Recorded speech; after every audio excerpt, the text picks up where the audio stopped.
see, it's confident. We are live. Hello, everyone. We'll just give everybody a few moments to pop in. Hi. How are y'all doing? Happy Wednesday. I almost forgot what day warm. it is. Very warm Wednesday. Very, very warm Wednesday. Hope everyone's enjoying that beautiful weather. Hey, guys. Thanks for coming in. We'll just give everyone a few moments before we get started. I'm going to go check out this. Do you want me to go? Carly's popping in on her phone so we can read the comments a little bit Insta? better. Looks like Instagram's coming in. All right, guys.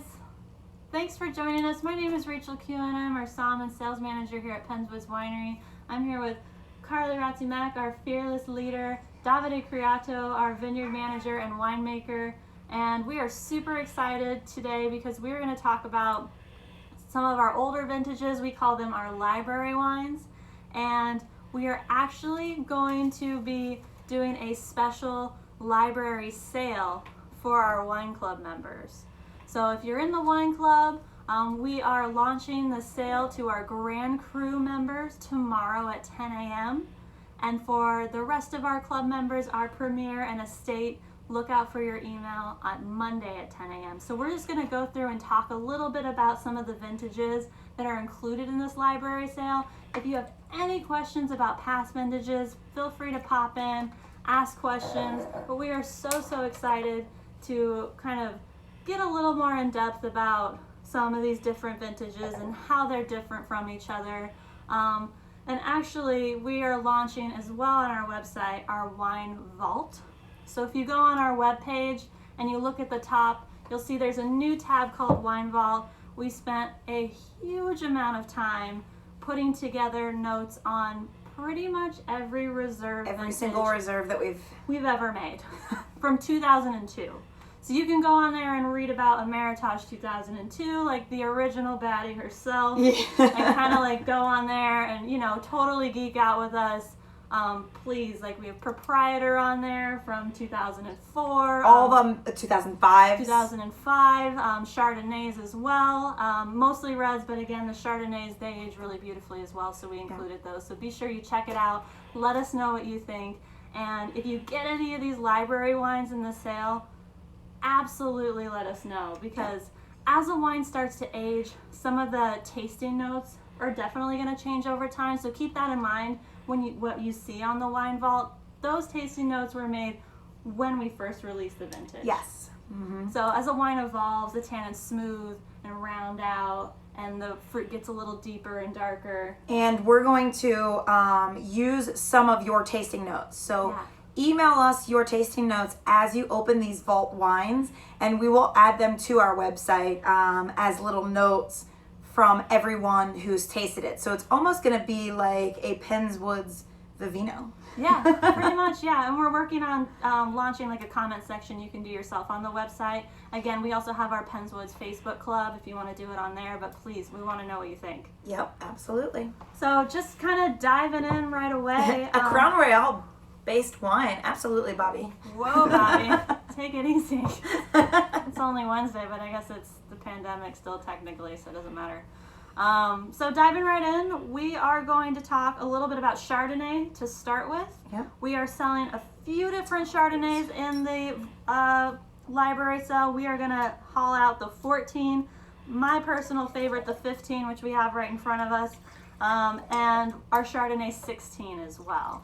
So Davide, tell us a little bit about the Chardonnay and kind of what your process looks like from year to year. We've talked a little bit about the 19 coming out, but for these guys. So, well, welcome everybody. We're very excited to launch these library wines. They're a very special product that we kept in the warehouse in a very good environment. So we guarantee a great quality.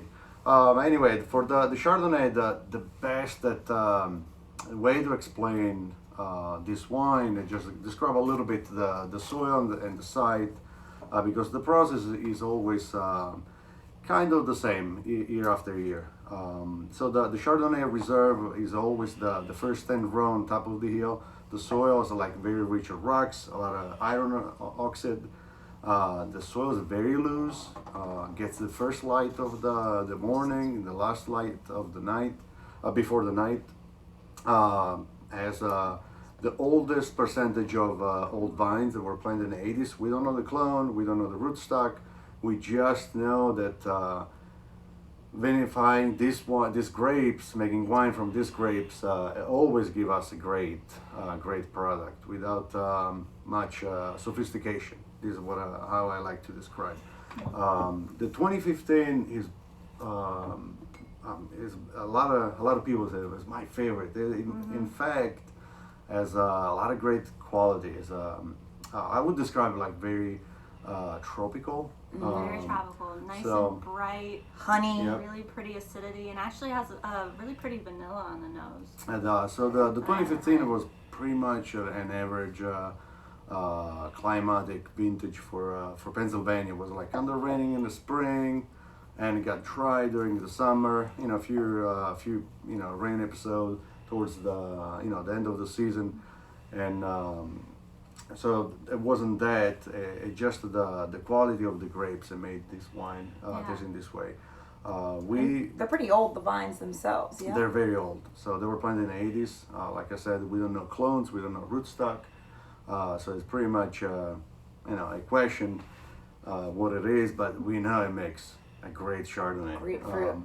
We harvest a lot of budwood for have another 4,000 plant made from Herman Weimer in New York, the nursery that propagates this material, vine material. So they're gonna take the buds and create more plants. So next year we're gonna plant 4,000. We just pretty much cloned what we have here. It's gonna take like. She's so good, we need more. Yeah. So it definitely, very interesting. I'm making some own rooted vines to try this Chardonnay. And we're very excited. I love Chardonnay. It's beautiful. The vinification is pretty simple. We harvest it in small basket, 15, 20 pounds. You get it to the winery, crush in this stem, go to the press. We do like all reductive vinification, which means that the juice becoming wine never see the oxygen. So it always been protect. And I think that's why our wine is so aromatic. It does. We have a press that preserves all the compounds that can be oxidized. So preserving this, absolutely, preserving all those compounds will give us a lot more to chew on. Let's call that. And these age really well, all of our Chardonnays. And we did have, 2 years ago, we had our vertical tasting for our wine club members. So some of you do have. I think that was 3 years ago. 3 years That's ago? the first vertical That was the very first one. Yeah. We had last year when PA Camp we came did. up. We did the Camp Pen of Wine. Yeah. We had like some bloggers and journalists out, and we did a little baby vertical Chardonnay tasting. Too, yeah. But we've been doing verticals, so we've done 2 verticals with our Chardonnays, and I mean, we opened 2005s, 2007s, and they were still very impressive. Obviously, they showed their age, but they still tasted incredible. They still had that beautiful depth and that structure. Yeah, there definitely no debt at all. We tried 2011. It was like very, let's say, weird vintage. It was very rainy, and still shows a lot of character. A little bit austere, but a very good wine. Yeah. So some of you still have those, may still have those. That was the only other time we've really sold library Chardonnays. So if you're interested in seeing how they age, we have a few available in the sale. Yeah. Which vintages do we have? The 14, the 15 what we're drinking, the 16. So the 14 and the 16 are a little bit different from the 15. They show a little more of that oak influence, I think. A little more spice on the finish, some nutmeg. But you still get, the crisp green apple and hints of citrus as well. Yeah.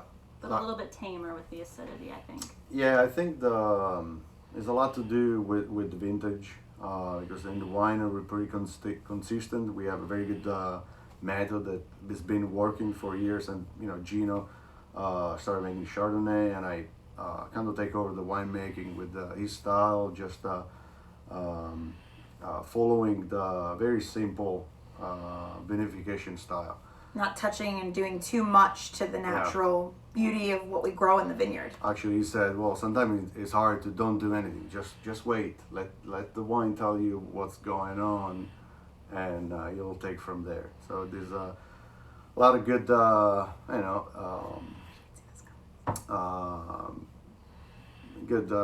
information from Gino. He's been making wine for a long time, so it's very good. Anyway, they're different. 14 and 16, they're kind of like on the opposite spectrum. And 15 is right in the middle with a lot of more an open bouquet of flower and tropical notes. Maybe the 14, 16 are more like on flinte. I feel some flint. Yeah, definitely a little more mineral driven. Yeah. And then a little more soft on the finish. Mm-hmm. So we definitely, if you like different kinds of Chardonnays, one of these three is definitely going to work for you. Yeah. We got the light and bright, we got the little more full-bodied and smooth. But yeah. So that's about Chardonnay. Again, if you have any more questions about Chardonnay, please just DM. We're totally happy to chat with Chardonnay anytime. And, you guys bottoms up. We just made my pregnancy announcement and Davide's wife today. So Yes. I Davide. can smell, I can do a little tasting, but they get to drink it all. Got some new babies coming to the vineyard. New We'll take baby it. babies. So excited, but I'm telling you, my sense of smell is like off the charts. This is like a Psalm's dream. Yeah. So I'm pretty We excited have Rachel about that. writing all the tasting notes, tasting everything. Oh my God. So anyway, I'm having a good time anyway.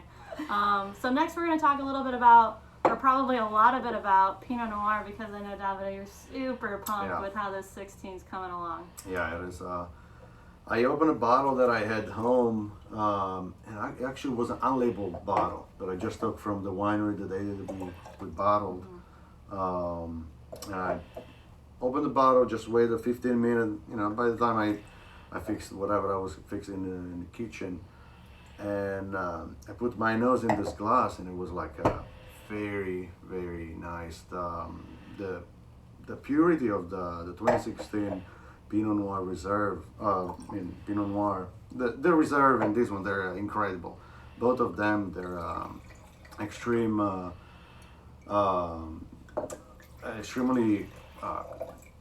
beautiful wines. The color.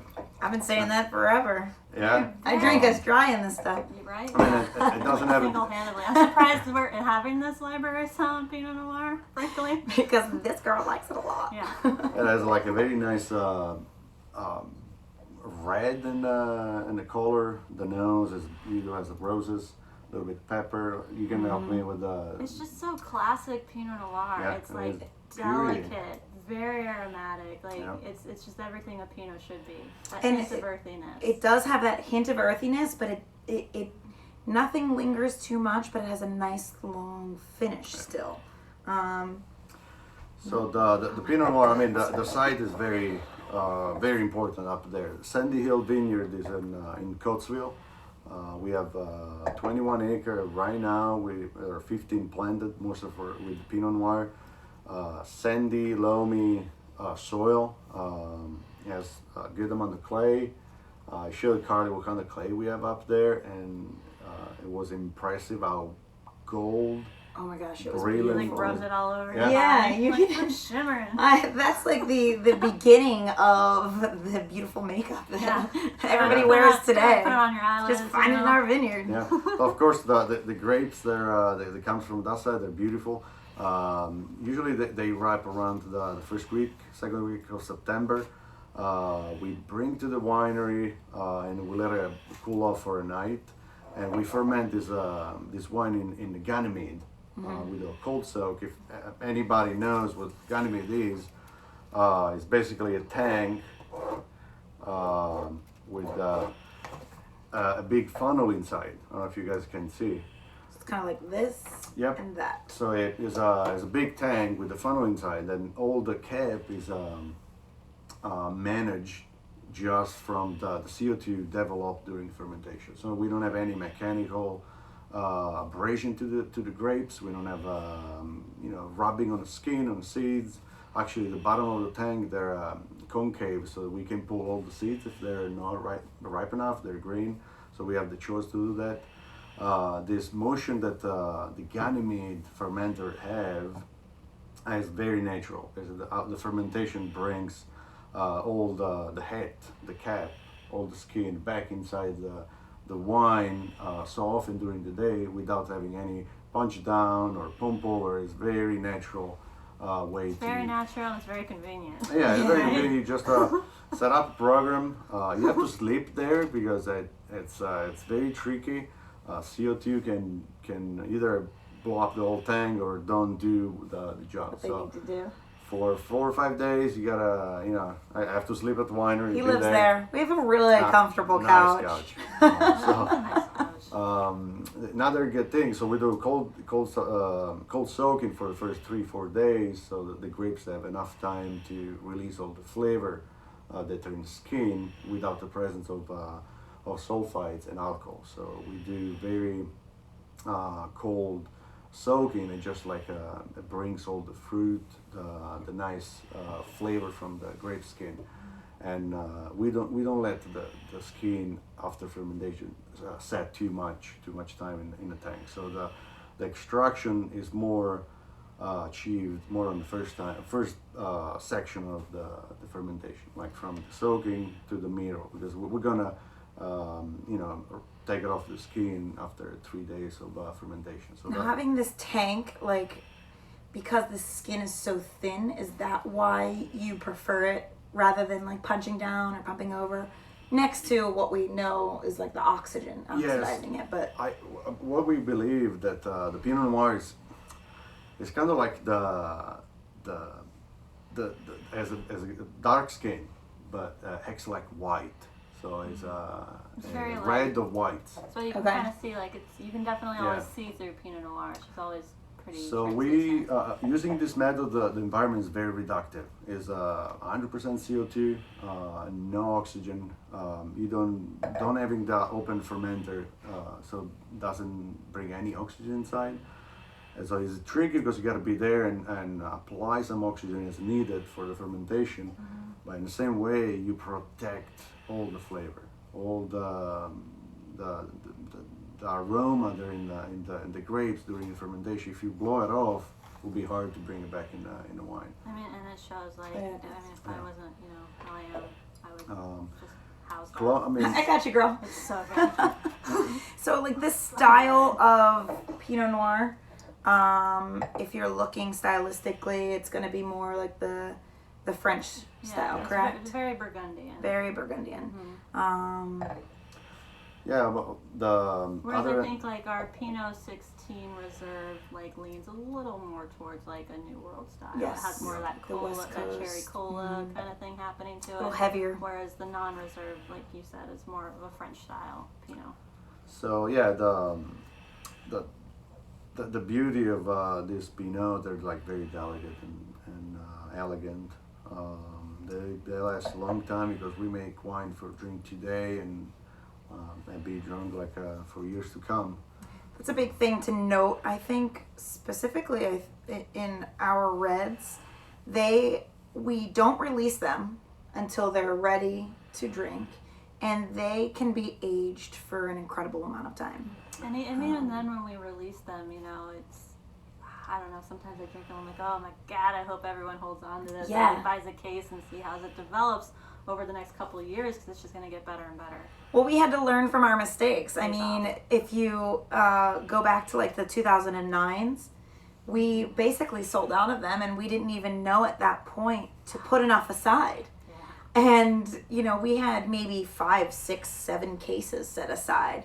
Now we're setting pallets aside to make sure that we have enough for our wine club members and these library wines to not only have a library sale, but to put past vintages in the wine club pickups, so people can enjoy them. Because I know, like, many of you have been lucky enough to have the 09s, and you're like, damn. Yeah. I wish we didn't sell out of those so early. Because I think it happened, like, when we were going to do the vertical, we opened the 09 and we're like, oh, Hey now. this is so good. And we're like, how much do we have? Oh man. Not that 3 much. cases. Yeah, so, we're, like you said, we're definitely working on putting more aside so that never happens again. Yeah. You live and you learn. Yeah. Yeah, and we go through periodical analysis of the grapes. I mean the wine in the bottle. Like as soon as we bottled, of course we use the best corks, the best closure. We check all the things that we can check in the wine to make sure they're stable, and they're stored in the right way. And every year, every 6 months, depending on the wine, we just take a few bottles, do the analysis, do the tasting. So we always have an eye on it to see how they perform, how they're aging. We have last technology, bottling machine that really is making different. Yeah. So. And if you want to learn more about proper aging and techniques and our recommendations on the Wine Vault, on the website that we release, we do have all that information. And if you click on each vintage, we do have aging year recommendations too, like drink by 2025, 2030. And again, that's just a guideline. That's when we feel like that wine's going to really peak. You can definitely keep it after that timeline, but like in that kind of range of years Is what we guesstimate and Yeah. what we've learned think from it's past vintages. Yeah, exactly. So definitely some of them could go way longer, but we think it's really going to, start to shine around that year, that particular year. A lot of thought, let me reiterate, went into this wine vault.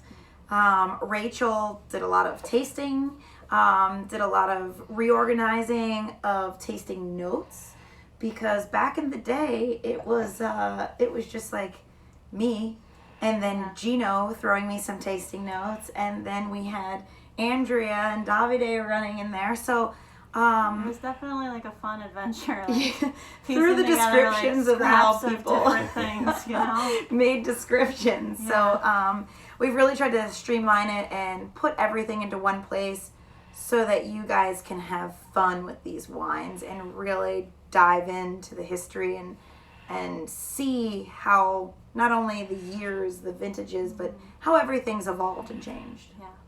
and aged. So next up, moving on from Pinot Noir, we'll talk a little bit about Chamberson, which is another lighter bodied red. We used to, say if you really like Pinot Noir, you'll typically be really into Chamberson as well. We're currently selling the 16 vintage in the tasting room, but in this library sale, we're offering the 14 and the 15. And if you're really loving the 16 right now, it's very reminiscent to me of the 14, so you might want to scoop that up and do a little side-by-side to see how your 16 is going to age, because I think, like I said, those two are very similar. But you want to talk a little more about Chamberson? Yeah, Chamberson is So it is a varietal that we don't personally grow. We source the grapes in Chester County.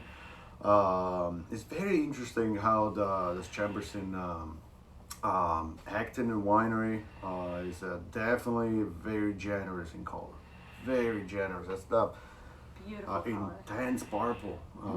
Lack of a little bit of tannins. I mean, it has a lot of tannins in the skin. As soon as you start crushing it, they just collapse with the protein, and you don't have pretty much any tannins. But And Chamberson we talked about a few weeks ago. It is one of those Teinturier grapes, so it definitely has that red juice too. So even more color comes out of it. And the color stays with the wine as it ages. I find that our aged Chambersons still possess that bright red fruit, that purple color. It does. Even with the year, you would recognize Chamberson for the intensity of the fruit. They're very generous in that way. Just a colored fruit. It's beautiful wine. In the winery, it's kind of like hard to manage sometimes because the skin are like very thin, a lot of pulp, but it's incredible. It's one of those varietals that definitely needs to be explored a lot more. They're a good example of Chamberson in Pennsylvania, but then we need to do more because it's worth it to have Chamberson in your vineyard because it's always a reliable varietal. It's a durable grape, right? Very durable. Sometimes it loves to overcrop. The clusters are like this big and big berries. But if you treat them in the right way, you reduce the amount of grapes per plant. You kind of stress the plant a little bit before the harvest. You really you can pull out like great wine from it. But depend on the style of wine you want to make. I have a funny story about Chamberson. Back in the day when, like 2006, we started releasing Chambersons. Gino decided that he did not like to make Chamberson, that it was very testy in the vineyard or in the winery. So we did have some that grew here originally, and unbeknownst to me, he pulled them and ripped them all out of the vineyard. And afterwards, I was like, hey, it's like our #1 selling wine. So now you have to buy it. It was 2011 because I pulled you pulled it out. We had 5 long row and 4 short row, and he had decided, he was like, we are not making Chamberson anymore. And I was like, I think that year it had also won Pennsylvania Wine Association or the PA Wine Competition's Cup. Yeah. So it was the best dry wine in Pennsylvania that year. And so I was like, sorry, you've got to continue making. He's a little bit of an artist. Yeah. Like, he has a vision. But if you see like any of our vines we have on the barn, those were the Chamberson vines. Whoops. May they rest in peace. May they rest in peace. If anyone hears a strange noise, Charlie is over there snoring. He's so loud. He's in a pink tutu also. He's had a rough day, very long day. So that's happening. Just want to point that out if you hear that weird noise. But yeah, a little bit about the 14, nice little bit of spice on the finish. Yeah. Chamberson always has this really beautiful earthy nose that I love. Like every vintage you make, when it comes out, I always smell it for like a full 5 minutes before I even try it. The aromatic, the bouquet on a Chamberson is just so nice. So nice. Yeah. And the 15, it has more of that. This is the one that has the ageability, correct? A little bit deeper, a little bit more full-bodied. Yep. The tannins were a little bit bigger that year. More structure in the wine. Yeah. We probably it was the grapes that had more into it, and we actually had to leave it in the barrel for a little longer.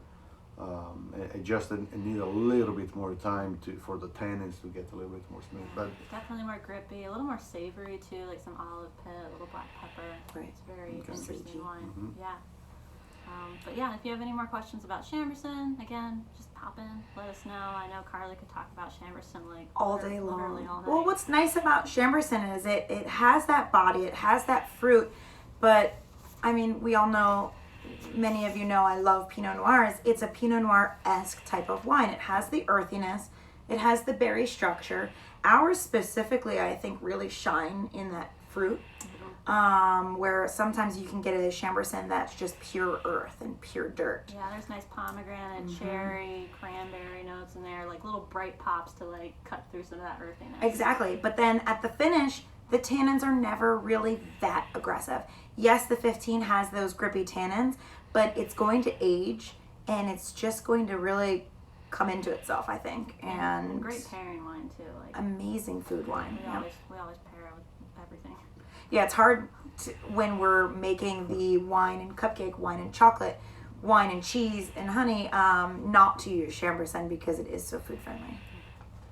So we're going to have on our library sale, we actually have quite a few vintages of Merlot, which is really exciting. Another one that we feel really passionate about, another one of our older original plantings in the vineyard. I mean, David, go. We are selling the 2010, 13, 14, 15. We have the 13 in front of us here, but, there's just so much with this. And people should not be afraid to drink Merlots. Our Merlots are some of our best wines in definitely your opinion, my opinion too. Merlot is beautiful. I wouldn't say that everything is beautiful, but it is a gorgeous grapes to grow. For my experience, you have the most fun with it. Right? Oh, it is. It doesn't give you everything every year. So some years it kind of like stays. It kind of hangs behind. It just doesn't want to get ready, and those years kind of hard to have that wine ready for the bottle, which maybe we're never gonna get ready, and we try to avoid the bottling or things like that. So Merlot is another part of the old vineyard planted in the 80s. When I started working at Penswood, it was all pruned at Guyot, and somehow I had an unbalanced vigor on the canopy, so we had to retrain the Merlot to cordon spur. So we brought basically the trunk to closer to the grapes.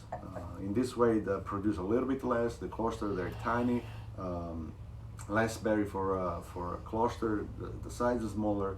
The whole canopy is nice and linear. That you don't have like high and low spots. It just like grows a little bit better. The age of the vine, they're like around 30 years old, so it gives us a beautiful, intense flavor. I mean, the grapes when we pick, they're just perfect, and it is every year a pleasure to be able to harvest those grapes, get them in the logs, and get them in the winery, just starting fermenting, and the beautiful flavor that we have in the winery. Oh, and it smells so great. The whole winery just smells like blackberries, blueberries. Amazing. Yeah, I love harvest. First few weeks of either the second weeks of October or second week, or depend on the year, but it's very consistent on the quantity and the quality. The only thing that I don't like about Merlot, we don't have enough. It's true. And everybody wants Merlot. I've talked to a few winemakers around here who don't grow it and wish they did. Yeah, we actually took pruning from the Merlot as well. We're gonna have another 700 plants just to extend a little bit the Merlot block. In that way, we're gonna have like younger vines to be able to go back to help with the old block as needed. It's fabulous by itself, but it's also a very important blending line. Yeah. To every, we'll get into some of those blends, but every single one of them has Merlot. Yeah, Which is very important. She's a very important person. Yeah. And the way we treat it in the winery, all the Bordeaux varietal, just we started the fermentation, and we crush these stems, so all the stems they get rid of. We pop the berry just enough to release some juice, and give it the chance for the yeast to get inside the berry and start the fermentation. They ferment inside the Gioiello fermenter, which is a rotary fermenter. It's horizontal, it's not vertical, and it's basically a tank inside another tank. The inside tank keeps all the berry, the skin, under the juice. So we have a higher extraction percentage on those grapes. So the tricky part here is where when we stop to the maceration. So the fermentation goes up in temperature, and at some point we have to stop the maceration. So we pull it out when we have those supple tannins, those nice and great flavor from the skin. And we've been Put it in. yeah. And then you put it in. And then you put it up. Yeah, it goes in barrel. in French barrel for a year or longer. Depend the 16, the 2 years, 17 1 year. I think the 15 1 year, 13 maybe 2 years. We're depend on the wine. We decide in base of the evolution of the tannins in the barrel. And Davide goes through and tastes all the barrels. It seems like fun, but it's hard. It's very hard. tough. They'll have tiny little bottles lined up, lines upon lines of barrel samples, and each one is tasted and moved. And do you take some out early? How does that work? So we after the fermentation, alcoholic fermentation goes through monolithic fermentation.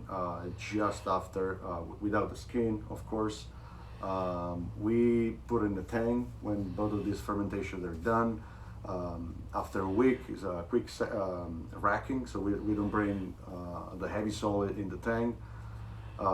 And the week that we racked, just we agitate the wine a little bit, so we have the fine yeast lees in the wine. It basically look like strawberry yogurt. It's very fine yeasty substance that we agitate into the wine before barreling. So each barrel is going to get the percentage of these lees that is going to act as a source of like some sort of preservative and for the wine. Okay.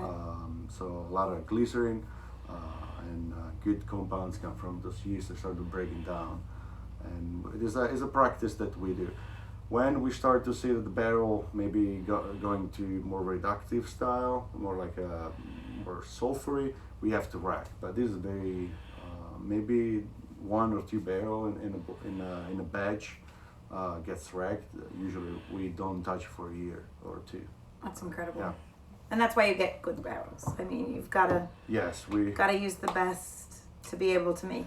Yeah, the best. Most of the time, yeah, it is what it is. The barrel they're getting directly from from a cooperage from France. They get to Italy. From Italy, they come over here in a specific truck container, and this wine they probably have like between 30 to 60% new barrel each year. So it's good amount of like a balance between the second use and new barrel. And it is a significant investment for us. The barrels aren't cheap. They're not cheap. No. But I mean, the quality just shows time and time and again that effort in the Yeah, wine. and each month the barrel absorbs 1 liter of wine. Yeah. So 1 barrel for is modulus of wine. We have 12 months, and some wine they go to 24 months. And we have 150 barrels. There's a lot of wine that you don't get to. That you don't get to drink. You get the bottle. But in the barrel you get a lot of good. We don't do it for the flavor. We do more for the evolution of tannins. Right. So in the library sale, we'll have the 2010, which is the oldest one, will be in the library. And I just had this one. I think the last time was last year. And again, still the structure of the wine is still present, but very, very smooth, round in the mouth, and totally jammy, and blueberry. I love the 10. blackberry I loved it when we released it, and it's still incredible. I feel like you could just spread it over toast. It is that smooth, and the fruit is that beautiful. I really love the 2010. And then in front of us we have the 13, which she is kicking. She is. I haven't had the 13 in a long time. Yeah.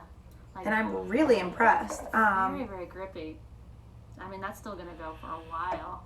It's beautiful nose. Just and the color is it shows no age at all. Not at all. Very, very bold. Very bold, crimson color. Nice. So again, some of that blackberry, but you get more of those chocolatey, leathery notes in there. Mm-hmm. That dusty chocolate, almost like cacao. I mean, this would be really good. I was actually talking to, so next Sunday we're going to go live with Pearson Jeffries. They are a cigar company over in Springfield, and he hand rolls all the cigars. Very, very beautiful. And he was just telling me today that our Merlot, and he just picked up a bottle last week and had a few cigars, and he said it is a beautiful pairing. Oh, nice. He said it really brings out a nice fruitiness to the cigar, gives some more of that tobacco-y, leathery oomph to the Merlot, and he said it was the best wine and cigar pairing he's done in a long time. Oh, that's amazing. Super excited to talk to him a little bit more about that. And we'll have his cigars for sale for Father's Day. Yep, and they are on our website right now, so if you want to pre-order something for Dad, they are on there under our Father's Day link in the shop if you want to pick something up. But I just thought that was really cool. But anyway, 13. Bill Cropper drinking the Penswoods Rosé right now. Enjoy it. Mm-hmm. Also in the library sale, we have the 14. She's pretty gripping as well. And then the Merlot Reserve 15, which is very, very luscious. Yeah, it's powerful. I mean, all the border varietal, Cabernet Franc, Cabernet Sauvignon, and Merlot in our vineyard in 2015, they just showed a great vintage. You get great potential, great energy, just very vibrant, vibrant wines. They're super powerful. I am impressed. They turn. I mean, they are very good grapes, very beautiful grapes, but they turn out like awesome. Yeah, a lot of I gotta say that kind of across the board with our 15 vintages, it was a solid year, and bringing them out of the library and tasting them, the 15s are really nice across the board varietal wise. And in the July pickup, I think we're doing the Cab Sav 15. Yes, right? yeah. The non-reserve, which is great. Amazing. Yeah, very smooth, nice malted chocolates, like really finely structured tannins, nice cherry. The 15s are really, really good. And not necessarily something that you have to, again, have with food. The non-reserves are a little bit on that softer side, so you can pour a glass, enjoy it while you're cooking, and then pair it with your dinner.